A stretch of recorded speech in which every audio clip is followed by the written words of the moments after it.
The expert witness you will hear from now is a renowned author of the national bestseller, The Rape of Nanking.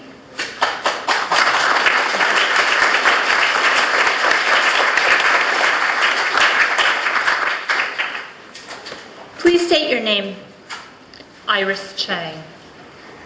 What reference materials will you be drawing upon in your testimony? The reference materials come from my book, The Rape of Nanking, and also from Herbert Bix's Hirohito and the Making of Modern Japan. What kind of power and authority did Emperor Hirohito have?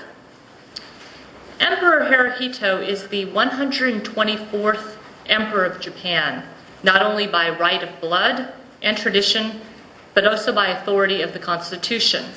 However, the so-called constitutional monarchy was never a device for restricting the emperor's formidable powers, as in the West. It merely provided a protective facade behind which his powers could be freely exercised and even expanded as the situation required, while he remained unaccountable. Did he have any direct influence or authority over the attack on Nanking? Emperor Hirohito's granduncle, Prince Asaka, had commanded the attack on Nanking and was the ranking officer in the city at the height of the atrocities. An uncle of Empress Nagako, Hirohito's wife, was chief of the Army Air Force. Hirohito's uncle, Prince Kanan, was chief of the Army General Staff. They all knew of the massacres. This was a close-knit imperial family in which powerful roles were doled out by the emperor to family members for their unquestionable loyalty and allegiance to him. In fact, during 1940, Hirohito sanctioned the first experimental use of bacteriological weapons in China. He personally initiated and directed the military unit 731 to perform anthrax and other biochemical experimentation and vivisection on Chinese civilians and POWs.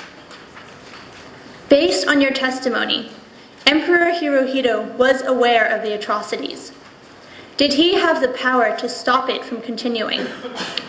Yes, Emperor Hirohito possessed autocratic military power, and in exercising it, did not constitutionally require any prior ministerial advice or consultation. In other words, there was nothing that would stop him from stopping these atrocities.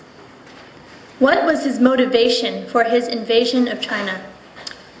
Japanese culture glorified power and military strength. And leaders since the beginning of the Meiji period, including Emperor Hirohito, believed that violence and aggression was necessary for the survival of Japan. They wanted to access the extensive resources available in China. In your opinion, please tell the grand jury, was Emperor Hirohito fully aware of the atrocities that happened in China, and should he be held responsible for them? Yes, Emperor Hirohito's main concern during the war in China was success and territorial expansion. He was excessively tolerant of senior officers who had committed criminal acts of insubordination, and he refused to punish them. He would even grant awards and promotions to thousands of military and civil officials for meritorious service during the war. For young officers throughout the Army and Navy, the message went out that the emperor's main concern was success. He was determined to watch his empire expand, and that was his one and only goal, regardless of the consequences to China or Japan. Thank you. I have no more questions.